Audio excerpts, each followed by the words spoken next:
doing today? It's Friday. No. It is Friday. It's Friday on April Fools, so I wish you all well with that. Let's see. I hope that lovely, restful weekends are ahead for everyone. The only assignments due that you need to keep on your radar is the pressure, homework, and quiz, which are due Monday at midnight, so you can do it, and you can finish it up after any questions you ask in class on Monday. Brief, small couple reminders, announcements about the coming weeks. Next 2 weeks there will be lab as normal, although the week of Easter we won't meet for class on Friday because of Easter break, and we might not actually meet for class next Friday on the 8th either. Not for any official reason, but because that's my birthday and I'm not going out of town. If that is the case, I will give you something to watch on your own time instead of just coming to lecture. I've got pre-recorded stuff so that you can continue learning, but maybe my birthday gift to myself, to you, is just a day off from class. But there will still be lab the next 2 weeks. That'll take us to a total of 10 labs for the semester. The weeks after that, the week after Easter break, there's no class on Monday, so there just won't be class. There won't be lab at all that week. There will be lecture on Wednesday and Friday though. Week after that, I'm not gonna have lab because that's the last week of class. And the week after that is exams. So the end of the semester is almost here. That happened fast. What was my next point? At some point prior to the last week, we will be having test 2, but since there isn't really lab chances this week, that might kind of interfere with when test 2 gets given. I'll try to figure something out there, but there will be a test 2. It will be on chapters 5 through 8. And I'm gonna do my best to keep it from being that last week of class, because that wouldn't be fun for you or me, frankly. I'm gonna see how I can administer it during the second to last week, so we can spend the last week reviewing and talking about a few extra topics that are good to know as a human on Earth, like waves and electricity. But test 2 will be on 5 through 8, which is pressure and thermodynamics. The next 2 weeks, next 2 chapters will be the thermodynamics part. And that's kind of a roadmap for the rest of the class. How you guys feel? Vague nodding. Better than vague no's, I guess. Questions, thoughts, needs, concerns, opinions, haiku.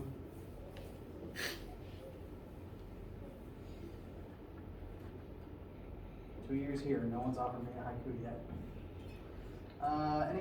My goal for today is to start chapter 7 so that we can begin our look into temperature, heat, and thermodynamics that will last the next 2 weeks.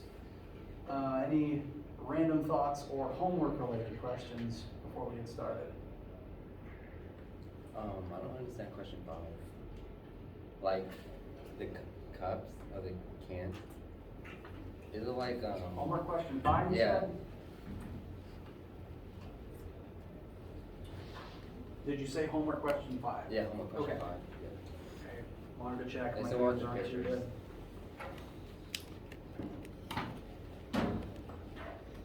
good. Give me just a second to load it up, because I don't remember the details off the top of my head.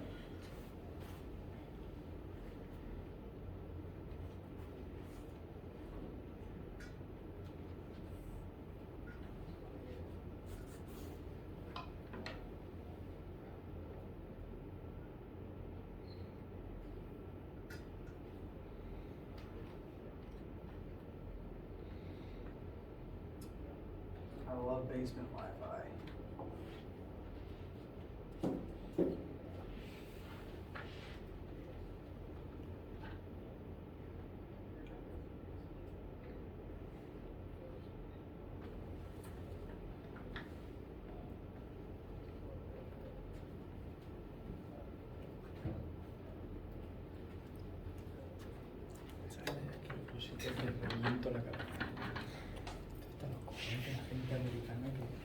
Oh, the can. Yes, I remember now. All right. 3 cans of grape juice are filled and sealed in a factory near sea level. One of the cans is left at sea level, one is taken far downwards, and one is taken up on an airplane to remain sealed and airtight the entire time. Match each can of juice to its location based on each can. And we'll look at that location. The images have been exaggerated.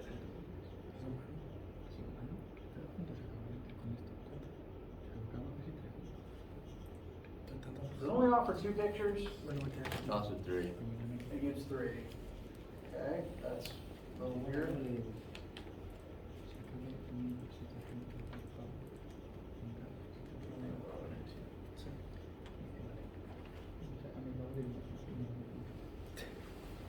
Question view. Oh, that's weird. One of the. All right, there it is. Okay, so this question is asking about the pressure exerted on the can in question. Now, the can was built and filled at sea level. We live at sea level, so that's just the pressure we're currently under. It's the pressure it was built at. So it makes sense that the can would look completely normal at sea level. Nothing's changed, that's just the environment it was built for. Now, I'm going to leave the mine for last. Let's look at high altitude first. As you go up, either on a mountain, on an airplane, both, does air pressure increase or decrease? It should decrease, right? It decreases. The higher up you go, the less air is above you, the less the air pressure is. So the higher you go, the less air pressure there is. That means there's less force pressing into the can. So will the can collapse in or will it expand out? Expand out. It will expand out. If there's less pressure pointing into it, then there's less force pushing into it, and it will slowly begin expanding outwards for that reason. So the ballooned can is at the altitude. Meanwhile, in the mine, the deeper beneath sea level you go, there's even more air above you. The pressure starts increasing. Same way that pressure increases when you go deep under the water. It's just more dramatic with water because it's denser than air. But the further down you go, there's still more air above you that increases the pressure. So there's more force pressing into the can than normal. So down there, it will get crunched instead. I totally read the question wrong. Which I one? thought it was like talking like water. I thought like everything was like water based. So I was like, won't everything just sink? You know what? That's right. That's why I was confused because like I thought it was like still. Cause I just saw deep mine and I said sea level, so I thought everything was like water. That's like- fair. That's completely fair. I don't think a can of grape soda would actually sink because grape soda is mostly water. The aluminum isn't actually much denser than water, and carbonated soda would be lighter than normal water because of the dissolved CO2 in it. Well, maybe not lighter, but I'd say it's a wash for it being, it would be as dense as the water, I'd say. And like if you've ever thrown a soda can into the water, it doesn't really sink all that well. I was about to say, is that why some float and some sink? Yeah, it will depend on how thick the can is and how much air is in the can. Because the more metal the can is built from, the heavier it would be, the more likely it'll sink. But if there's more air in the can, it'd be lighter. Or at least less dense.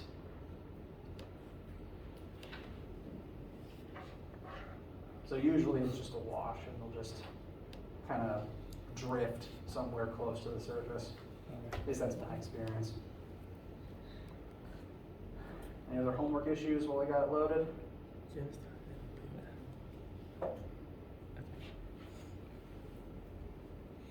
I have a question about number 4. Number 4. Yeah. Unknown liquid has a mass of so many grams and a volume of so many liters. What is its density?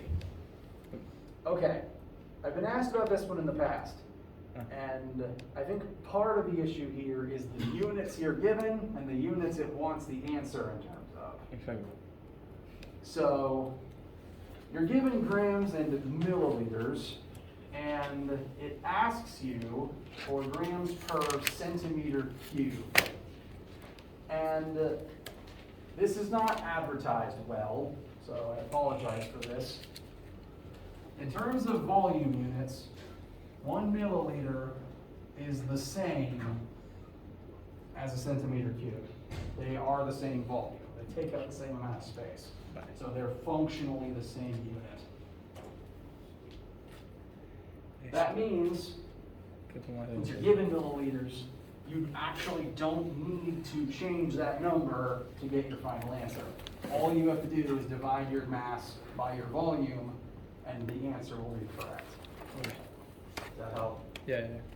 Okay. Because I was not sure if I can just calculate or have to change to liters or something like that. Yeah, I apologize for that one. If it helps, keep this conversion in your notes. 1 milliliter equals 1 centimeter cubed. A different conversion that's handy to have. There's 1,000 liters in 1 meter cubed. Should it just be the same? Sorry? So it just be the same? Not exactly. So like say like it's 100 milliliters, won't it just be 100 centimeters cubed? But yes, this one is the same, absolutely. My sample numbers say 4.66 milliliters, that's the same as 4.667.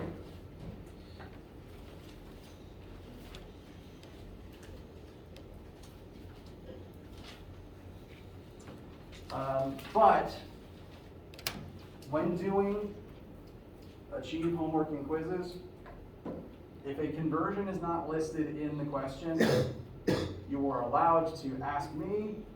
You're also allowed to look it up. You're literally doing it on the internet. You have the internet at your disposal. I don't consider conversions to be something you need to memorize, because frankly, I don't have most of them memorized. That's what I had problem with question number 1, the conversion. Well, I answered the question. I ended up solving it, but like, that's the only problem I had with 1. Because I know you had to convert PA to like newtons meter squared. Newton divided by meter squares. Yes, the definition of 1 Pascal is 1 Newton divided by 1 meter squared. Okay. So you would need to convert inches into meters, figure out that surface area, and figure out how much force over that surface area is needed to create that pressure. That said, everyone's answers for this one should be the same number. So do feel free to work together and share your insights on this one. And kind of crazy that there's this many sheets of paper on your back right now just from air pressure. Literally, you don't notice it. Your body's built to deal with it. In fact, if that pressure is not there, you die. Space is dangerous.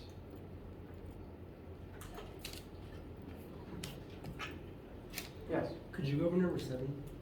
Yes. 7, 8. All right. Gauge pressure in a balloon is measured by that.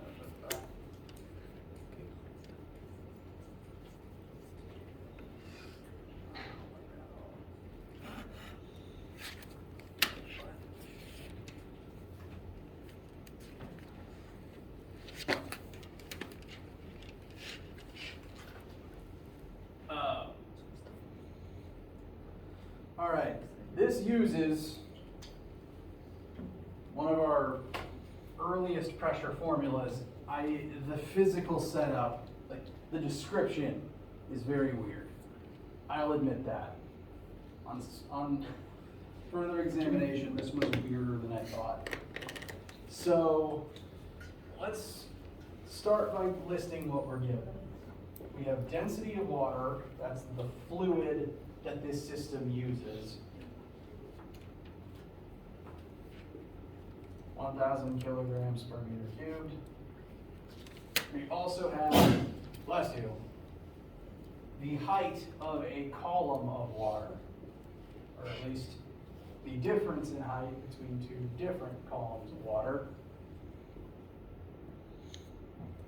And we are being asked for pressure.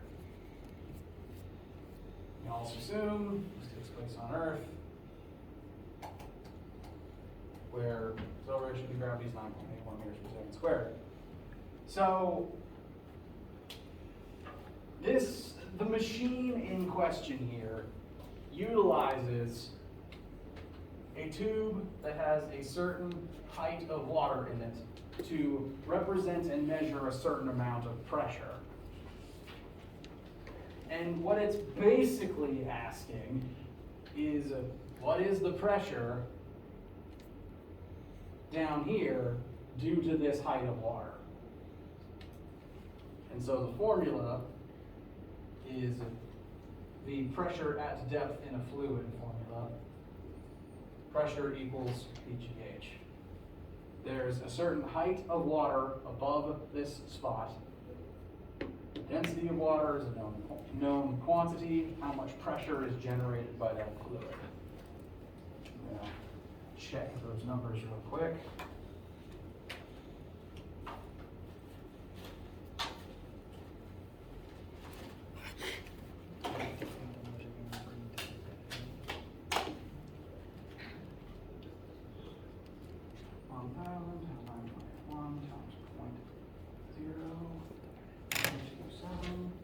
Comes out to 125. So this problem really should have a picture of the machine in question. I apologize. There is a column of water that is so high, and there is a certain amount of pressure at the bottom because of the water. Does that help? Yep.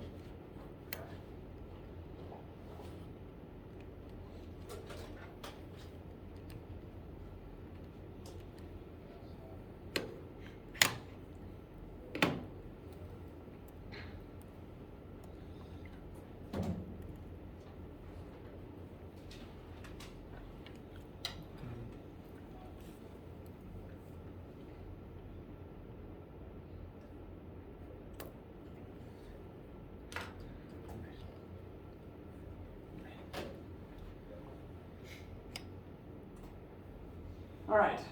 I'd like to now switch gears and begin looking at Chapter 7. This begins our look into thermal physics. Chapter 7 will be focused mostly on thermal energy itself. And then Chapter 8, we will look into what's called thermodynamics, which is how heat moves around and how we measure that motion for heat.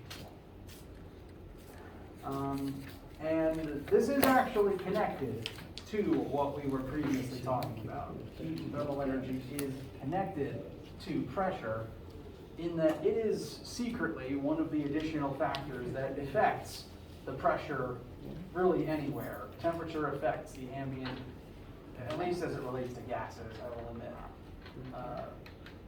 For fluids, the temperature of the fluid does affect what the pressure it exerts in. And the reason for that has to do with thermal energy. Now, has anyone never heard of thermal energy? Okay, so I'm hoping this part is just a tiny bit of a review. We've looked at various forms of energy before. In this class, we've mostly studied specific forms of mechanical energy. Kinetic and gravitational potential energy are called mechanical because we can see them doing things in the 3D space that we occupy, and we can use them to do mechanical work and do mechanical tasks for us. There's lots of forms of energy though, and they aren't all mechanical. And arguably, one of the most prevalent and most annoying forms of non-mechanical energy is thermal energy. And you deal with this on a regular basis because literally every single thing you do generates thermal energy.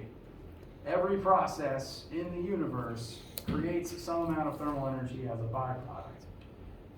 For an easy example of this, take your hands, fold them together, and do this. Starts feeling warm because the friction between your palms takes the kinetic energy that you were using and turns it into thermal energy that warms up your hands. Every process that involves friction creates thermal energy because of friction. And the reason this happens is because, well, it's the same reason that friction exists in the first place. All surfaces are bumpy if you zoom in far enough, and as they slide across each other, those little mountains literally collide and crash into each other, and so energy is exchanged between them. But since we're zoomed in on the atomic level, it's not necessarily normal kinetic energy that you can perceive. The kinetic energy goes into the very atoms of the surfaces. And those atoms, when they have thermal energy, get excited and start moving around more.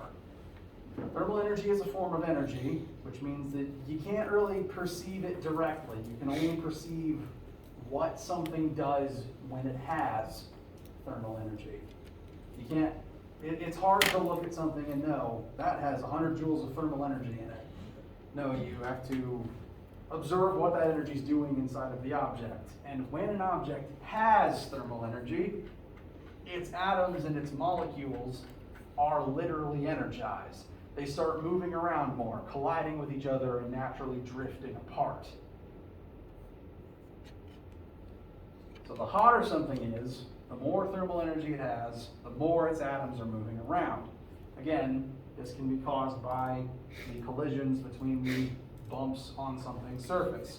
Literally, those peaks will crash into each other, and their atoms become energized from that collision. Now, the colder something is, the less thermal energy it has, and therefore, the less its particles move. The closer they'll drift together, the fewer collisions they'll have. This is the reason why temperature can affect pressure. If you heat up a gas, its particles start jumping around more. It'll literally press harder against the walls of its container. If you've ever used a tea kettle or a similar machine that involves boiling water, eventually steam starts billowing out and you'll hear the whistling noise as it escapes through the valve. Sometimes the whole thing might even go. That's because there's now increased pressure inside the kettle because the gas inside is hotter. It's just exerting more pressure on the walls of its container since its atoms are jumping around and colliding with things more. Yes? What about frozen ice? Will that ice cold that burns your hands if you hold it? Can you say that again? What about those frozen ice things? Oh, dry ice? Yeah, what about dry ice? Okay, so dry ice is kind of the opposite end of that. Dry ice is colder than normal ice. Or it has the potential to be colder than normal ice. But it burns when you grab it though, Correct, and that happens because every single time you've felt hotness or coldness, it's because of specific nerve endings in your skin. You don't really have it, they're always in your skin, and they're pretty easy to trick, frankly. You are unable to touch something and tell what temperature it is. You can't touch something and say, that's approximately 50 Fahrenheit, or that's 42 Fahrenheit. You don't have a thermometer, you just have nerve endings that can tell if thermal energy is entering you or leaving you. Which is actually relevant to another slide. If thermal energy is entering your skin, your nerve endings are able to tell that. And that means you're touching something hotter than you. Thermal energy always flows from hot to cold. The energized atoms are bouncing off of each other. They're going to collide with the atoms of the colder object. And like how energy will transfer between two cars that crash, when two atoms slam into each other, they'll swap thermal energies too. But the energy always goes from high to low, from hot to cold. So if you touch something hot, thermal energy will literally enter you, because if it's hotter than you, it has more thermal energy than you. So as that thermal energy enters you, your nerve endings, they don't measure temperature, they just measure thermal energy is entering body. I will register hot now. And the hotter it is, the more sensation you register. But at really high temperatures, the circuit kind of shorts out. It doesn't really know how to handle temperatures or thermal energy flow inwards above a certain point. And at a certain point, you stop getting useful information and the pain becomes either searing or numbing because it's just too much. And the same thing can happen on the opposite scale as well. If you touch something colder than you, that means that there's thermal energy leaving your body. And your nerve endings are able to detect that too. If thermal energy leaves you, your nerves detect cold.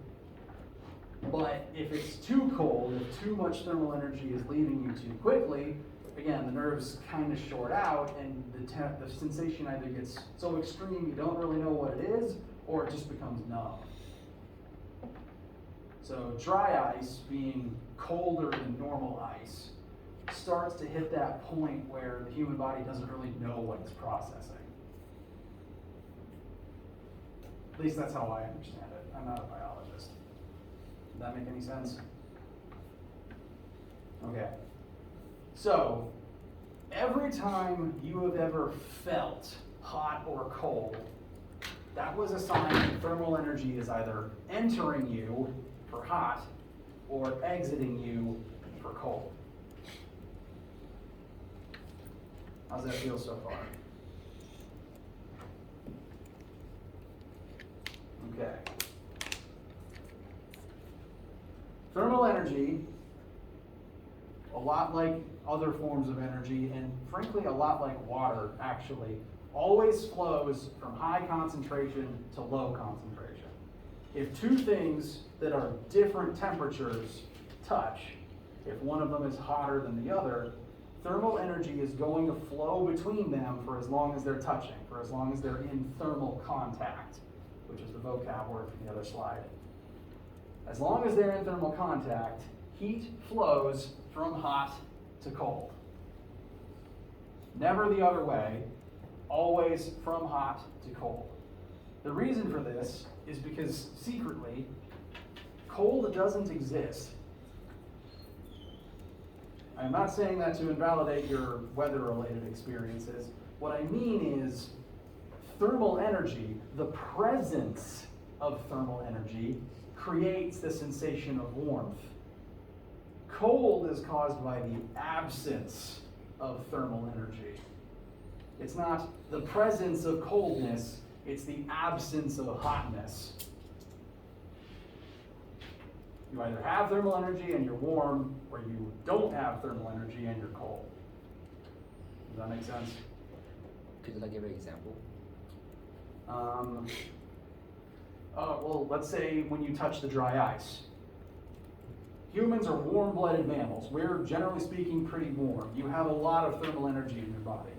If you have a chunk of dry ice in your hand, that dry ice, because it's at like -10 Celsius, has less thermal energy than you have. It's colder than you, it's at a lower temperature, it has less energy total. The human body is literally a factory to keep making more thermal energy. That's why some of the energy you digest just goes into keeping you warm. All warm-blooded organisms are like that. So as long as you're holding that dry ice, thermal energy will transfer out of your body and into the dry ice. It's literally absorbing it right out of you. And once the dry ice has that energy, it'll start melting and evaporating. So the ice doesn't feel cold because it has coldness. It feels cold because it doesn't have thermal energy. And to make up for the fact that it doesn't have thermal energy, it starts stealing yours. And once you have less thermal energy, you feel colder. Does that make sense? So it's like grabbing like a regular ice, it's like melting, but when it melts, it's like get cold. But once your hand's freezing and it's melting completely, your body's like getting warm instantly, right? Right. If your hand is freezing cold and it touches water that's above freezing, like if your hand is literally 0 Celsius and you touch water that is warmer than 0 Celsius, suddenly then the water has more energy than you and you will absorb energy back to the water. It's all a function of the temperature difference. The higher something's temperature, the more thermal energy it has. The lower something's temperature, the less thermal energy it has. And the heat will always flow to try to equalize those two things. Questions so far? Okay. So, the human body, your own nerve endings, we can't actually determine by touching something what its thermal energy level is. Every object has a different amount of thermal energy in it, just a different amount of joules stored in it, and we can't really tell that number directly. We don't have a tool that can just look at something and say, that has 1,000 joules of thermal energy stored in it right now. We especially didn't have any tools to do that, hundreds of years ago when we first started studying these things, or at least when we first started writing it down. What we are able to measure is temperature. Now, temperature is not directly a measurement of thermal energy level. It's more a comparison, a direct comparison between the average thermal energy level of two different objects compared to each other.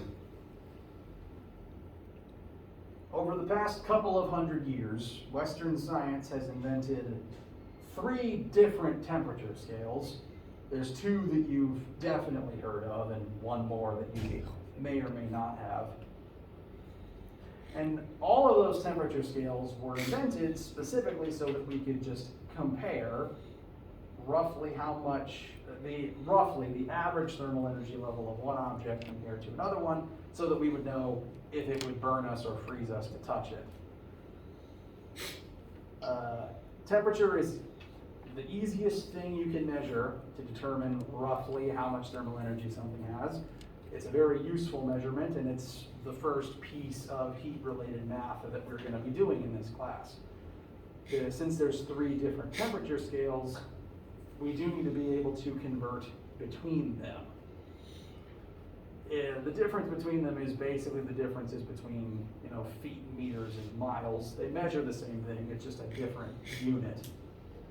So we can convert between them, and I'll show you the formulas for that in a second. Right now, I want to talk about a little bit about the history of each scale and why it exists, basically.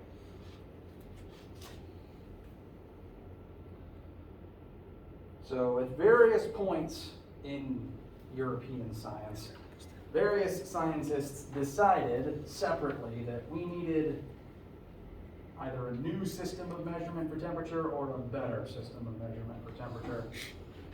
The first of these 3 scales was invented by I don't remember if he was Swedish, Norwegian, or he was from that neck of the woods. His name was Gabriel Fahrenheit? Yeah, Gabriel Fahrenheit. And he invented the first temperature scale that was widely used by most of Europe and then most of America. That was the Fahrenheit scale, and all of these scales were created around the values of water, because water is the thing that we can experiment with and change from solid, liquid to gas the easiest. So all these scales are based on water, although Gabe, now he wasn't really using fresh water, he was using, because he was from one of those very frozen, very northern countries, he was using frozen, dirt, mucky, saltwater slag scraped from a fishing boat. Because that's where he grew up. That's what he had to work with.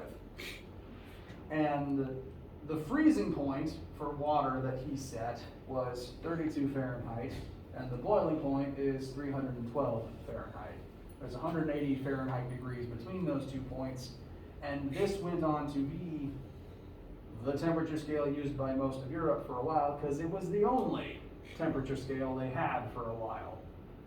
And I promise you, these numbers made sense to him at the time for various reasons, one of which, again, being he was working with salty slag instead of actual fresh water. And the saltier something is, that does change its freezing point. So this system made sense, both to him and to others for a good long while. But eventually, about 50 years later, a different man named Anders Celsius decided to make a new temperature scale because a lot of scientists got sick of 32 and 212 being the base metrics for, like, the base temperatures for the properties of water. So if you hate the Fahrenheit system, so did Anders Celsius, and that's why he invented the Celsius system, literally just to create something that used base 10 instead. So Anders came along, and his new scale set 0 Celsius as freezing and 100 Celsius as boiling. They're both still based on water, they both still measure the same thing. It just became a matter of preference which one you used. And over time, different parts of the world determined their preferences. Scientists tended to use Celsius because it was base 10 and that made it easier to work with usually. But after a while, we realized something that means even the Celsius scale still needed work. Can things be colder than 0 Celsius? Yes. It doesn't happen very often in this neck of the woods, but you can be colder than the freezing point of water. You asked earlier about dry ice. Dry ice is a solid at a lower temperature than that of normal ice. So what that means is 0 Celsius is not the bottom, is not the minimum thermal energy level that an object can possess. At 0 Celsius, ice, water ice, still has thermal energy in it. It's not suddenly out of thermal energy because it's ice. It can still get colder. And it gets colder by removing more thermal energy from it. You can keep removing thermal energy from ice and its temperature will keep dropping lower than 0. So the problem with the Celsius scale is 0 Celsius still isn't the lowest temperature, and it does not represent the lowest thermal energy level point.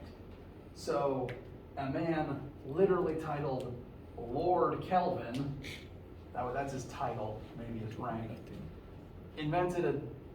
modified the Celsius scale to better represent the actual thermal energy level of the object based on the temperature. 0 Celsius is not the lowest temperature. Negative 273 Celsius is the lowest temperature. That is the point known as absolute zero. It's the point at which an object has no thermal energy at all. At negative 273 Celsius, which is about like negative 400 and so Fahrenheit, the object in question has 0 thermal energy. Its atoms are perfectly stationary, locked in place. It is a bizarre situation that literally never happens in nature for a lot of different compounding reasons. It's so cold it literally just doesn't happen in real life. But that's still the point of real zero. That is absolute zero, the point of no thermal energy. And so the Kelvin scale exists so that 0 Kelvin, absolute zero, is that lowest point. And every temperature above that represents that the object in question has some amount of thermal energy. Specifically, in the Kelvin scale, 273 Kelvin is the freezing point of water, and 373 Kelvin is the boiling point of water. How do you get like different like formulas and Kelvins and like why would they do that, you know? Well, the Fahrenheit scale, all of these scales are meant to be based on water. Like, they studied water, they noted what temperatures at which it did what things, and they arbitrarily set different numbers for different points. The Celsius scale, someone noticed the temperature where water immediately freezed, and he noted that as 0. Then he noticed the temperature at which water boiled, marked that as 100, and every other temperature was based on that interval. Kelvin was based on the Celsius scale. Kelvin took the Celsius scale and just shifted the whole thing down by 273, because that basically offsets it so that 0 represents absolute 0, and everything above that represents the presence of thermal energy. But note, the Kelvin and Celsius scales are still the same size. There's 100 units difference between boiling and freezing for water on both of these scales. Literally, Kelvin just took the Celsius scale and added 273 to everything. That's the only difference. Fahrenheit is really the odd man out here because it's not based 100 units apart, it's based 180 units apart.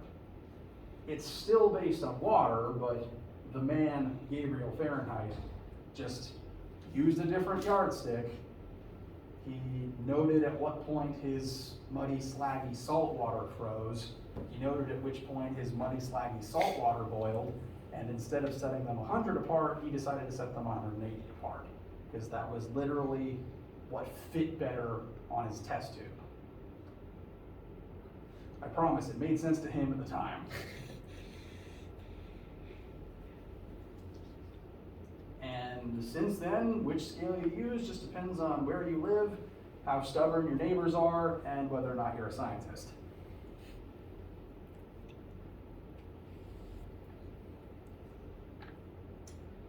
Since Kelvin is the better measurement of how much thermal energy something actually has, we're largely going to be sticking with Kelvin in this class. Celsius will work some of the time. I'll tell you when Celsius works, but for safety's sake, your safest bet is always Kelvin.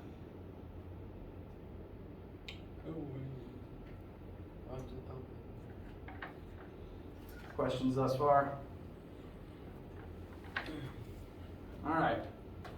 So, since we need to be able to convert things into Kelvin, there's a few different conversions depending on what unit you're starting in and which unit you want.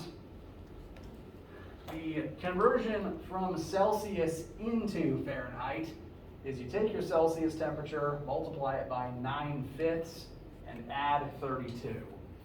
32 degrees? Yes, 32 degrees. Okay. So this is the version if you have Celsius and want to get Fahrenheit. The opposite of this, if you have a Fahrenheit but want Celsius, is this version. In that case, you take your Fahrenheit, you subtract 32, and then you multiply that by 5/9.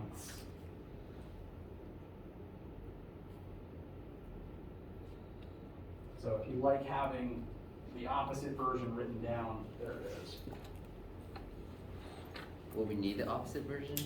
Well, it just depends on your preference. Like, this one formula can take you back and forth between the two, but if you have Fahrenheit and want Celsius, you'll just have to do the algebra of sending everything to the other side. Like, it works. You can use this one for both, but some of my students have just preferred having the other one written down so that in this case, you have it already written and you don't have to do the algebra. So it's just your preference. What is a completely separate formula though, even if it's a really simple formula, is the conversion between Celsius and Kelvin. To take a Celsius temperature and convert it to Kelvin, you simply add 273. Question? You said the first one is if you have Fahrenheit is The way this one is written, it's designed so that if you want Fahrenheit, you can plug in a Celsius temperature and get Fahrenheit. and that was all. Correct. And again, they both do the same thing, it's just a question of in what order. You can use, like, this one formula will do everything you need, but if you plug in Fahrenheit and solve for Celsius, you'll just have to do the algebra of sending things to the other side. It's the same formula, just the other way around. This one is technically a different formula though, so if you only write down two of them, make sure this is one of them. It is very straightforward though. If you have Celsius but want Kelvin, add 273.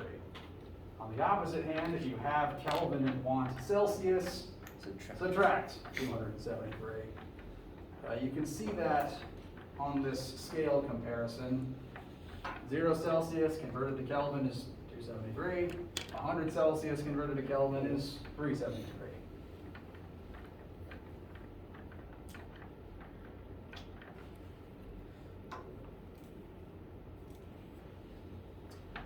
Now, it's Friday, so I definitely don't want to hold you up late before the weekend starts. However, I do want to go ahead and at least get some answers into your notes so that you can prove that these formulas work. Would you say 45 degrees Celsius is hot or cold compared to what you typically experience as a human on Earth's surface? Hot. Hot. What about 45 Fahrenheit? Cold. Cold. What about 45 Kelvin? So cold you'd be dead. The answers for the conversions are as such. 45 Fahrenheit is 45 Celsius is 113 Fahrenheit. I'm pretty sure if that was your internal human temperature, you'd be in the hospital. So uncomfortable temperatures at minimum. 45 Fahrenheit is 7.2 degrees Celsius. That's not quite freezing. I'd say that's cold fall temperatures. Although frankly, winter around here is warmer than that most of the time.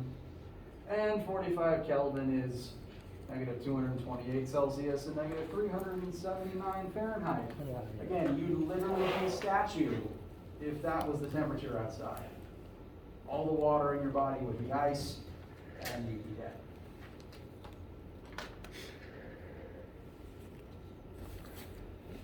And again, it's a good thing that that temperature, nothing even around 45 Kelvin exists in nature, because the universe is literally too hot to produce something at that temperature unless you create it artificially in a lab, thankfully. Be familiar with these scales, be able to use them as they come up in sample questions, and next week we will talk about how to measure thermal energy directly. Any questions?